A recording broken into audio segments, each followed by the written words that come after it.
Hola, ¿qué tal? Saludos cordiales aquí en TV Senado, en Profundidad de Campos. Vamos a dialogar hoy día con la senadora Isabel Allende Bussi del Partido Socialista. ¿Cómo está, senadora? Muy bien, muchas gracias. Representando a la región de Valparaíso. A la región de Valparaíso y en varias comisiones. Está en medio ambiente, especial de recursos hídricos, especial de la mujer, equidad de género y especial de zonas extremas y territorios especiales. ¿Cómo dicen que los senadores trabajan poco? Usted dirá, porque con este sistema de Zoom pasamos entre 10 y 12 horas a veces, así que yo creo que las sesiones se alargan su poco con este sistema.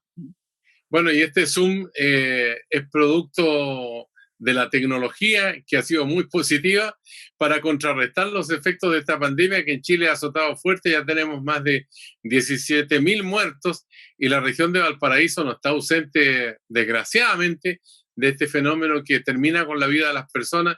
A otros los enferma y los deja incluso con secuela. Sí, ha sido muy, muy fuerte en todo el país, por supuesto. La región de Valparaíso es la segunda región con mayor número de casos. Ha sido bastante fuerte la situación, pero además de eso, en términos económicos, sociales, también ha afectado tremendamente, porque como usted sabe bien, Valparaíso tiene mucho que ver con el turismo, la gastronomía, la hotelería, en fin, y eso ha estado en el suelo. Por lo tanto, hemos visto con bastante impotencia cómo están cerrando locales, cómo la gente de las pymes intenta mantenerse, sostenerse, difícil. Hemos tenido también muchas dificultades eh, con ciertos estamentos, por llamarlo de alguna manera, el área de transporte, por ejemplo. Hemos tenido muchísimas dificultades, no solo las pymes, sino también para que reciban apoyo, IFE o el apoyo del sector medio, pero la verdad es que ha sido bien insuficiente. Así que estamos bien preocupados porque vemos que la situación en general para el país ha sido muy fuerte, las consecuencias de esta pandemia, y por supuesto ha afectado notablemente a nuestra región.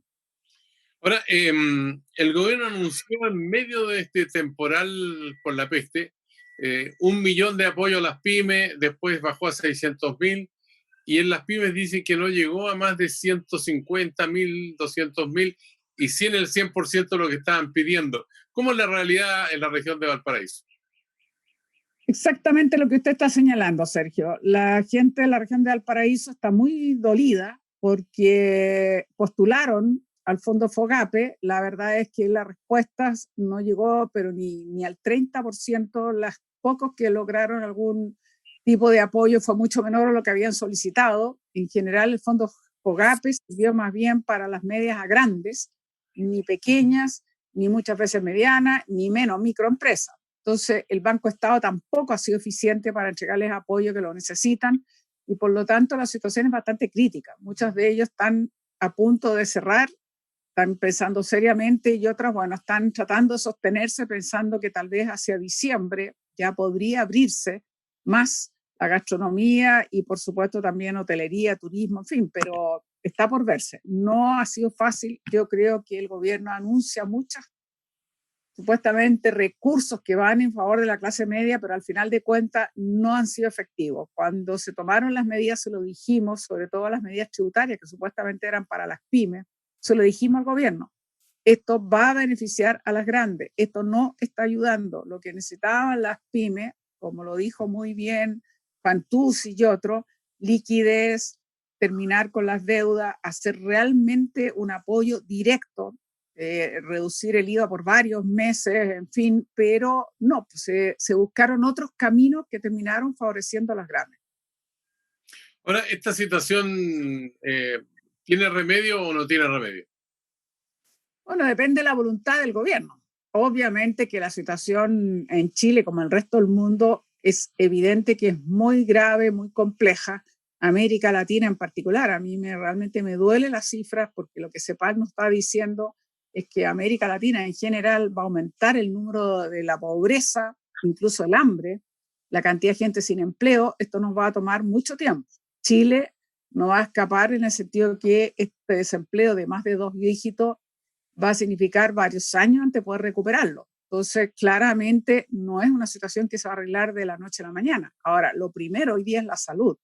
Y a mí me preocupa también porque a veces veo que el gobierno da un paso adelante, uno atrás, uno al lado y uno queda un poco confundida. Porque Partimos con un retorno a la normalidad que no correspondía. Los alcaldes fueron los primeros que pusieron grito en el cielo para que cerraran las escuelas, porque al comienzo tampoco había esas medidas. Ahora estamos viendo si se abren o no, hay que tener cuidado. Este desplazamiento intrarregional espero que sea con mucha cautela y prudencia, porque lo que no queremos ver es que se siga prolongando. Valparaíso, Viñas todavía siguen en cuarentena y eso obviamente afecta a la actividad productiva, afecta al comercio, afecta a lo que hablábamos antes, o sea, no hay turismo prácticamente y necesitamos poco a poco que se vaya dinamizando, movilizando realmente estos recursos. Entonces, esto significa que hay que responder con más prontitud y con más capacidad de abarcar aquellos sectores que hoy día no están recibiendo ese apoyo.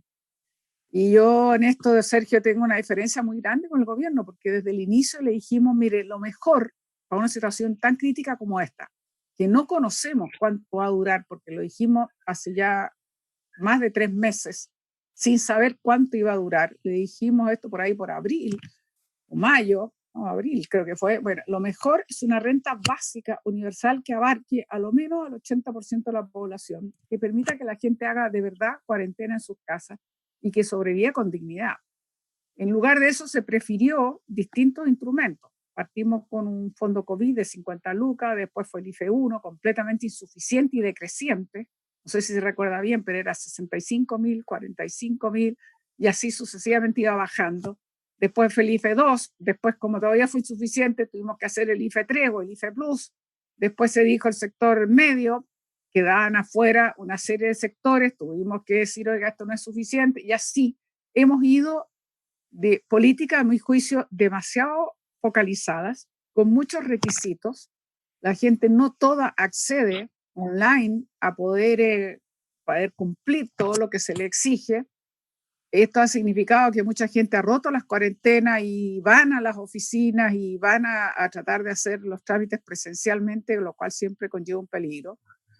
Yo creo que ha sido un error tan digamos, esta política por partes fraccionadas, por sectores, por tramos, como digo, muy focalizada, y yo creo que lo que ha hecho es que estamos en una especie de maraña de programas distintos, algunos con más eficiencia y otros con bastante menos.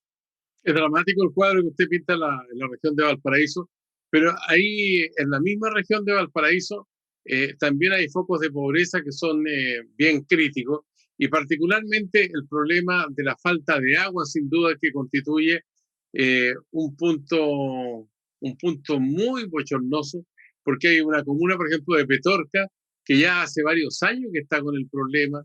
La gente no tiene acceso al agua potable, no tiene acceso a servicios higiénicos, digamos, que permitan llevar una vida mucho más sana. Entonces, ¿hay algún camino de solución? ¿Usted ve que se ha avanzado en esa materia o estamos estancados?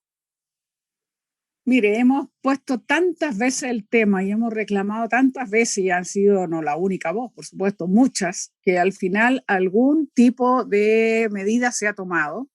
Se hicieron algunas inversiones, el plan que se llamó Petorca, y se ha hecho algunos pozos, digamos, también, que han ayudado un poco para las secciones del río Aconcagua, sobre todo la tercera, la cuarta, que prácticamente reciben muy poca agua, pero la verdad es que es todavía insuficiente. A mí me duele mucho porque la gente suele olvidarse del sector rural. Lo que pasa, Sergio, que como el sector urbano está cubierto y tenemos, digamos, acceso al agua potable, y al saneamiento, por supuesto, la gente tiende a olvidarse del sector rural. Y el sector rural es muy dramático porque se sigue repartiendo a cientos de miles de hogares, se sigue repartiendo, digamos, agua en camiones aljibe. Nosotros decimos que había que repartir, si es así, desgraciadamente, si hay que usar esto para una solución inmediata, bueno, por lo menos los 100 litros que recomienda la OMS, pero no, el gobierno insistió en mantener 50 litros por persona en plena pandemia.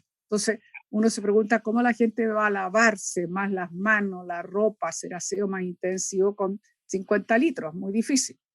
Entonces yo creo que es una situación que el país tiene que tomar en consideración porque somos un país muy vulnerable al cambio climático.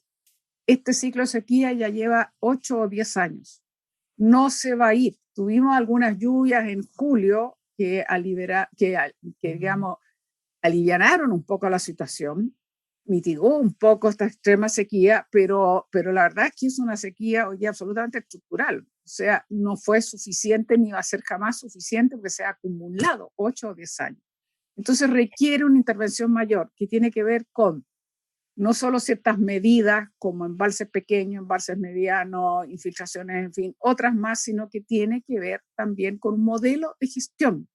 Yo difiero con el modelo actual de gestión porque creo que ha provocado una concentración de derechos, creo que también ha implicado una sobreexplotación de algún tipo de frutales que son absolutamente, digamos, intensivos en el uso de agua. Por ejemplo, en Petorca mismo que estábamos hablando, usted ve los cerros que los han ido deforestando, le han sacado toda esa vegetación esclerófila que tienen y han puesto líneas completas de paltos, de paltos, de paltos, que un uso muy intensivo del agua. Entonces es una contradicción porque usted ve que crece más la explotación por un lado de los paltos y por otro lado sigue teniendo esta población rural que una parte importante no accede al agua. Entonces hay un modelo de gestión que uno tiene que revisar. En el estado de Chile hay 40 instituciones que están relacionadas con el agua.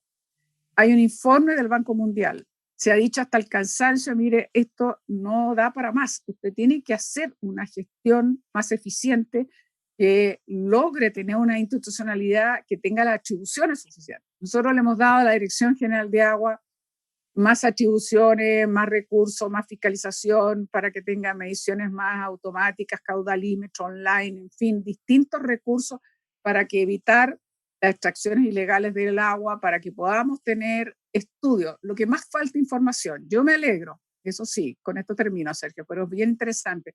En la última sesión de recursos hídricos nos narraron en detalle lo que es el manejo integrado de cuenca, que es un plan que se ha iniciado y que parte con 10 de las ciento y tantas cuencas que tenemos en el país, pero por lo menos en esas 10 tener una información sobre lo que son las condiciones de aguas superficiales, subterráneas, saber el uso real, los derechos de aprovechamiento, y con eso le permitiría a usted hacer un manejo más racional, ordenado, con todos los actores.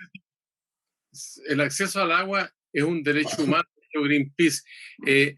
Si se hiciera un cambio en la Constitución que viene, por ejemplo, ¿podría haber una situación distinta para las personas que están sufriendo la falta de agua? Bueno, mire, hoy día el agua no está considerado como un derecho constitucional garantizado. Lo único que dice la Constitución es que hay derecho a aprovechamientos que son equivalentes a la propiedad privada, porque son derechos que se entregaron y los dueños o titulares de esos derechos los pueden vender, los pueden heredar. Eso es lo único que sale en la Constitución. Para ser bien clara, Sergio, yo presenté una reforma constitucional en el Senado en enero. Se aprobó por 24 votos, pero hubo 12 votos en contra de senadores, que eran todos senadores, digamos, la derecha. En resumen, no se pudo aprobar, que establecía que el agua no solo un bien nacional de uso público, que dice el Código de Agua, sino que decía que justamente es un derecho y que por lo tanto un derecho humano incluso, pero es un derecho el cual el Estado está en la obligación de garantizarlo. Esto fue rechazado porque no reunimos el quórum suficiente.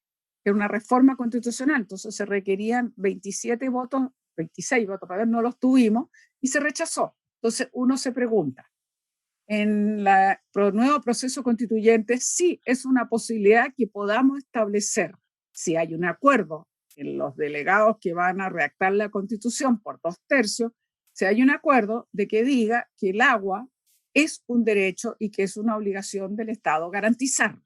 Y debería agregar además que es un derecho humano. Ok, ¿es una posibilidad ponerlo? Sí. ¿Es importante? Sí, porque eso da también la herramienta, por último, que la gente ponga un recurso de protección en caso que no acceda a ese derecho, porque se lo están garantizando y debiera, en teoría, estar garantizado. Por eso a mí me dolió que esta reforma fuera rechazada, porque creo que es increíble. Ahora, ¿qué puede suceder? Esto es interesante, Sergio, analizarlo. Si estamos haciendo el caso hipotético, que tenemos, digamos, se aprueba una nueva constitución y los delegados, que son los encargados, los convencionales de redactar, dicen que el agua es un derecho y que el Estado debe garantizarlo. Si esto es aprobado por 2/3, excelente, queda en la Constitución. ¿Qué pasa si no se aprueba por 2/3? Es una buena pregunta, que es lo que llaman la hoja en blanco. Pasa que no queda nada, pero no es que quede lo que actualmente está redactado, porque lo que actualmente está redactado, lo único que dice en el artículo 24 es que el agua, el derecho a aprovechamiento, digamos, son derechos que pertenecen a particulares, que tienen derecho a, como le dije, a vender, está garantizada la propiedad privada de los derechos a aprovechamiento, pero no dice nada como derecho constitucional. Entonces, no quedaría nada, pero por lo menos permite dejar abierto para que en el futuro se vuelva a insistir a través de leyes, por ejemplo, leyes orgánicas que pudiesen tratar este tema del agua. Pero lo que yo quiero, Sergio, lo que más quiero, es que logremos encontrar un modelo de gestión que permita hacer una gestión integrada, que sea equilibrada, que permita que todos los actores accedan, y no puede ser que unos concentren muchos derechos y otros ni siquiera llegan al agua, que es fundamental. Sin agua no hay vida. Senadora Isabel Allende, vamos a hacer una pausa para seguir conversando aquí en Profundidad de Campos en el canal del Senado, porque hay bastante más que hablar, entre otras cosas, del presupuesto de la Nación para 2021 que conocimos la semana pasada en la voz del presidente de la República. Volvemos con usted dentro de un instante, y usted que está mirando en casa en este momento, seguramente quédese con nosotros porque vamos a seguir en Profundidad de Campos. Muy bien.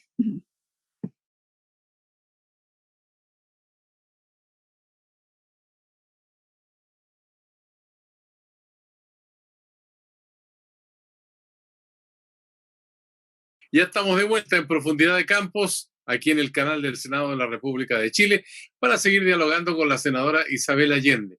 Cerramos el bloque anterior, senadora, hablando del derecho al agua y que tiene que ver con el medio ambiente, porque es un recurso escaso. Pero al mismo tiempo, en su región, ahí hay dos puntos negros en Quintero Puchuncaví que siguen latentes y que amenazan la salud de la población. ¿Ha habido avance para enfrentar ese problema, senadora?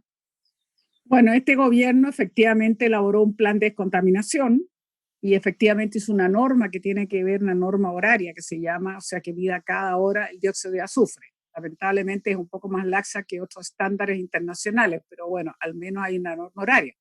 Pero este plan de descontaminación es insuficiente. Y yo quiero decir algo más. Llevamos, en agosto del 2018 comenzó esta crisis. Estamos en octubre del 2020 y todavía no hay un diagnóstico claro. Recién, hace unos días, el superintendente de Medio Ambiente dijo que había sido responsabilidad de ENAP. ENAP está diciendo que no y dice que se va a querellar y que se va a defender.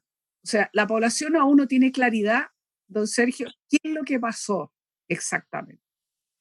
Yo creo que son una conjunción de factores, porque hay compuestos orgánicos volátiles, porque acabamos de ser informados del resultado del estudio del Instituto Noruego que mide la calidad del aire y encuentra, ojo, en Concón, niveles de tolueno, de benceno, superiores a los que se encuentran en Quintero Puchuncaví. Entonces, al final tenemos falta de claridad al diagnóstico, un informe final de la calidad del aire que es muy preocupante, un superintendente que está diciendo que la responsabilidad fue de ENAP al tratar este petróleo iraní y que en el desembarco y localización en los estanques, ahí provocó estos compuestos volátiles orgánicos que se llaman y que digamos, contaminaron la población. Está por verse. Lo que queda claro es que es inaceptable que tengamos Quintero, Puchuncaví como zonas de sacrificio. Y todavía siguen los vertimientos de carbón y la gente espera respuestas más concretas. Es más, la Corte Suprema ordenó 15 medidas que no se han cumplido todas. Entonces, es un tema pendiente y doloroso y de verdad uno se siente muy impotente. Yo se lo digo a cada rato a la ministra, hay que avanzar más, tenemos que ser más efectivos a la hora de garantizar la salud de nuestra población. Esa es la verdad. Ahora, usted dice, te lo planteaba la ministra Carolina Smith, secretaria de Estado de la cartera de Medio Ambiente, y seguramente ha tenido conversación a raíz del acuerdo de Escazú que Chile no lo firmó finalmente, y ella dijo textualmente, se pone en cuestionamiento la agenda ambiental del gobierno y es inaceptable. ¿Cómo lo va hallando usted? Le digo la verdad, Sergio, lo que es inaceptable es que el gobierno de Chile, en el primer gobierno de Sebastián Piñera, fue el impulsor de este proyecto. Lo trabajaron con Costa Rica, lograron que muchos países lo firmaran. Después tiene que ser ratificado, como usted sabe. Hoy día está firmado por muchos países y hoy día hay alrededor de 10 países que están ya ratificándolo a través del Parlamento. Pero lo que uno no entiende, haber sido promotor de este acuerdo, que es el primero y único que existiría en América Latina y Caribe, que tiene que ver con qué, tiene que ver con colaboración para mayor información, transparencia, participación y justicia ambiental en los temas justamente ambientales. Colaboración para que los países eleven sus estándares ambientales y colaboración para que haya mayor información, intercambio de información, ayuda mutua, en fin. Y los argumentos que ha entregado el gobierno no se sostienen. A mí me parece que resulta un bochorno que Chile haya sido el principal impulsor de la redacción de este acuerdo y cuando llegó la hora de firmarlo diga que no. La gran pregunta que uno se dice, bueno, ¿y esos funcionarios de Relaciones Exteriores y de la Dirección de Medio Ambiente que trabajaron por años, que acaso no conocían la materia, que los engañaron? Pues si Chile fue el principal impulsor y a la hora de firmar no lo firmó. Entonces yo creo que hemos quedado muy mal. Esto ha sido muy criticado incluso en los medios internacionales en otros países. Y tuvimos una sesión un tanto caótica en medio ambiente porque se molestó mucho el ministro Alamán y también la ministra Smith, pero la verdad es que los argumentos que ellos entregan no se sostienen para poder sustentar cuál fue la real razón para poder rechazar este tratado de Escazú, que, como digo, es de colaboración y sería muy importante haberlo firmado, no solo que ratificarlo incluso, no podemos ratificarlo si no se ha ni firmado. Lo que uno conoce es que por una parte el gobierno argumenta que Chile perdería soberanía frente a organismos internacionales, podría ser arrastrado a juicios complejos, y también escucha la otra versión que dice que el gobierno está motivado por intereses empresariales. A ver, el primer argumento es completamente errado en el sentido de que para que Chile fuera teóricamente, ¿cuál es el tema que dice? Cedemos soberanía. Entonces supone que a lo mejor un país como Bolivia nos podría demandar ante la Corte Penal Internacional. Pero mire, si Chile aceptara, se podría. Es una opción, efectivamente, ir a la Corte, pero si el país como Chile no la acepta, es imposible. O sea, tendría que ser con la aceptación de Chile, número uno. Número dos, además sería ridículo que pretender que Bolivia volviera ahí, porque usted sabe que ya fuimos a la Corte Penal Internacional y lo que ocurrió es que ya se falló y ya se dijo todo lo que nosotros como país queríamos además escuchar, que era no había derechos predeterminados y los tratados son intangibles y simplemente no hay ninguna obligación. Recomienda que nos sentemos a conversar, obvio, siempre es bueno conversar, nada más. Entonces, no tiene sustento. Hay otros tratados, el de la Antártica, el de Minamata, que tiene que ver con mercurio, que tienen las mismas características. Entonces no se entiende que ahora saque un argumento que no se sostiene. Entonces está mal. Ahora, que si esto significa presión en los empresarios, la verdad es que tampoco lo entiendo, porque más bien yo creo al revés. Yo creo que a los inversionistas le conviene que haya reglas claras, que haya una buena información, que haya legitimidad en las políticas medioambientales. ¿Cómo consigue ese que usted más legitimidad? A ver, la mejor forma de conseguir mayor legitimidad es que la gente sienta confianza. ¿Y cómo sentiría la gente más confianza? Si tuviera acceso a la información, transparencia en la información y participación. Si la gente de Quintero Puchuncaví le informan con claridad qué es lo que pasó, cuáles, si no una, cuáles empresas son las responsables, qué medidas se han tomado, de esto va a tener mucho más confianza. Se necesita la participación. Si usted si no lo hace, termina lo que siempre nos ocurre, judicializando ciertos proyectos. Entonces, al revés, yo creo que esto ayuda a una mejor inversión, porque por lo menos yo me imagino que una persona que quiere invertir en un proyecto quiere que las reglas sean súper claras. Y la mejor manera es que usted le informe a la población y le dé un espacio de participación. Si usted hoy día, las políticas públicas, si no tienen suficiente grado de participación, la gente simplemente va a acudir a los tribunales o va a judicializar. Entonces no tiene ningún sentido eso. Yo creo que aquí el gobierno está profundamente equivocado. A propósito de toda esta situación que estamos conversando, ¿Cómo ve usted la perspectiva del plebiscito del 25 de octubre, la participación ciudadana, esta pugna que hay ya desatada entre el apruebo y el rechazo y todo eso? Bueno, yo creo que lo más importante es que se abrió un mecanismo institucional, un proceso inédito, que es, yo lo encuentro lo más relevante que nos ha pasado después de el sí y el no, que nos permitió en definitiva transitar hacia la democracia, terminar con una dictadura.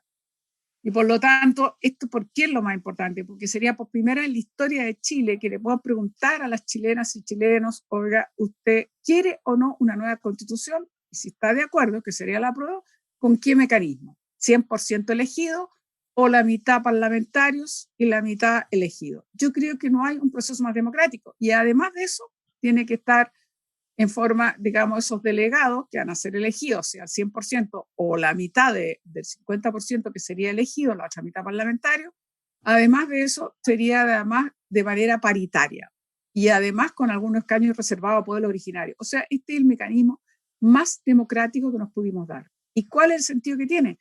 Elaborar lo que se dice tanto, la madre de todas las leyes, que es la Constitución o la Casa Común, que nos tiene que regir por lo menos los próximos 30, 40 años. Entonces, es un proceso que permite que a través de un proceso tan democrático como esta consulta, se elijan los delegados, tengan 9 meses, puede prorrogarse por 3 más, o sea, tengan un año para redactar esta Constitución, que además, como decíamos incluso antes, tiene que ser aprobado las propuestas por 2/3, o sea, aquí no hay nadie que pueda llegar y en definitiva, muy importante bien, una vez redactada, hay un plebiscito de salida que tiene que decir si lo aprueba o no. Entonces, yo creo que esto del apruebo y el rechazo es, bueno, normal que se polarice, digamos, las opiniones, pero no puede llegar a extremos con violencia, eso es absurdo. O sea, aquí lo Va a que ser en medio del estado de catástrofe por lo demás, ¿eh?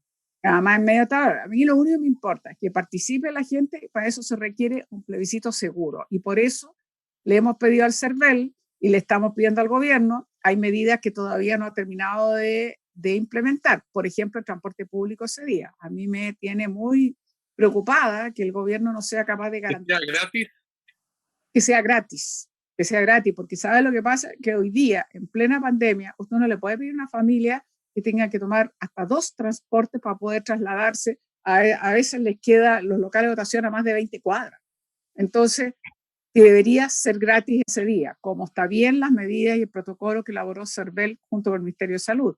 Un horario más extenso, cada uno va a llevar su lápiz azul para marcar, por supuesto tiene que haber mascarilla, gel, un horario especial para adultos mayores a partir de los 60 años, una serie de medidas que son necesarias ¿para qué? Para que la gente vaya tranquila a votar, porque nos interesa la mayor participación posible y tengo la convicción, así lo han dicho todas las encuestas, que va a ganar el apruebo por un porcentaje importante. Y lo que importa después es la elección de esas convencionales, llamémoslo así, que van a ser los responsables de redactar la Constitución. En abril del próximo año. Oye, a propósito del plebiscito, el plebiscito del 5 de octubre, o sea, ocurrió en un día como hoy, hace 32 años.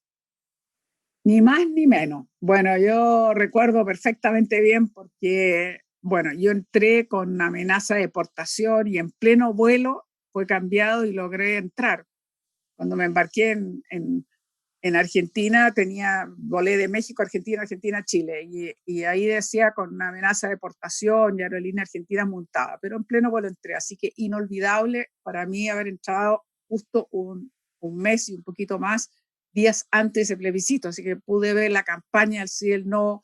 No pude votar porque no alcancé a estar inscrita, pero fue emocionante y creo que ha sido el hito más relevante que permitió, ni más ni menos, que vencer todo este temor que tenía la población, imagínense, después de los años de dictadura, poder por fin expresarse libremente, permitió un año después convocar a las primeras elecciones libres y ahí se eligió a Patricio Aylwin. Igual, como bien sabemos, quedaron amarradas muchas cosas, entre otras cosas el comandante en jefe del ejército que siguió varios años después y después pasó a ser en ese momento Pinochet hasta senador designado. Ahora, estamos enfrentando el plebiscito y estamos enfrentando ya en lo inmediato el presupuesto de la nación. Usted seguramente ha podido ver algunos de los aspectos fundamentales de la propuesta que hace el presidente de la República en el mensaje que va a enviar al Congreso, que envía al Congreso, digamos, y que supera los 70.000 millones de dólares. ¿Cómo lo ve usted? Bueno, eso es muy importante. Evidentemente que es lo más importante que ocurre son los presupuestos, porque eso es el gasto general de la nación y en lo que se hace justamente las inversiones más importantes. En este caso estoy muy de acuerdo que se haya aumentado y que hayan inversiones importantes en obras públicas, en vivienda, porque eso además va a generar trabajo, empleo.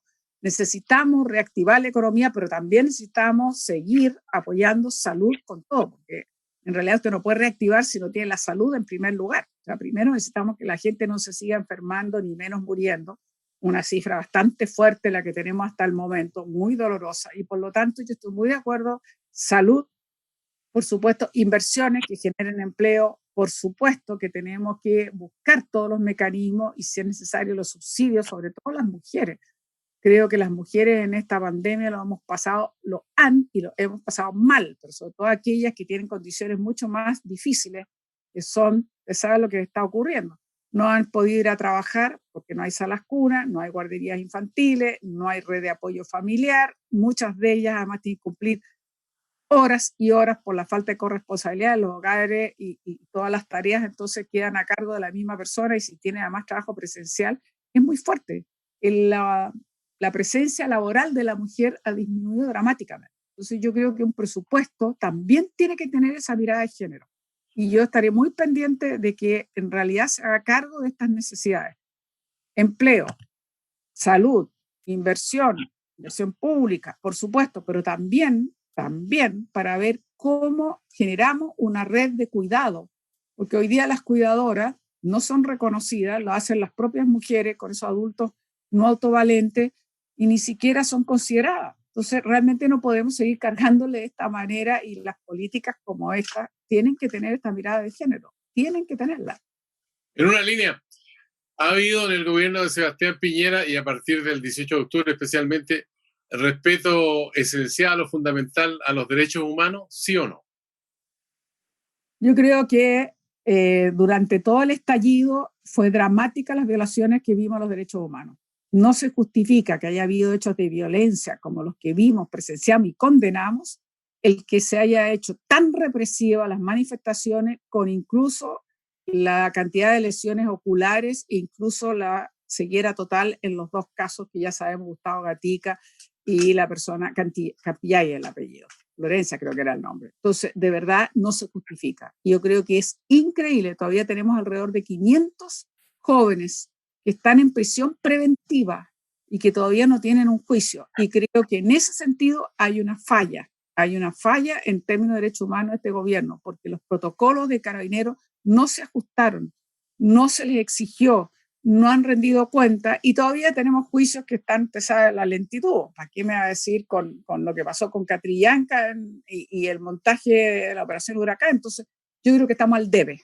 En derechos humanos estamos al debe. Yo no estoy diciendo que sea una violación sistemática, completa y total, no. Estoy diciendo que hay al debe en justicia en relación a los derechos humanos, por lo que ocurrió durante el estallido, por los jóvenes que siguen detenidos, por la lentitud de algunos procesos y porque esto no es aceptable que las fuerzas policiales no cumplan los protocolos básicos para impedir que sigan ocurriendo situaciones como las que hemos vivido tan dramáticamente. Senadora Isabel Allende, se nos pasó volando el tiempo, así que le agradezco la gentileza de conversar aquí en el canal del Senado en Profundidad de Campos. Muchas gracias, don Sergio, un gusto muy grande y bueno, será hasta una próxima. Hasta la próxima, muchas gracias. Ah, Usted sí. sigue con nosotros siempre en Profundidad de Campos, aquí en el canal del Senado, para conversar con parlamentarios de la Cámara Alta acerca de los proyectos en desarrollo y también la visión de futuro en medio de esta situación dramática y trágica incluso que nos ha tocado vivir. Será hasta la vista.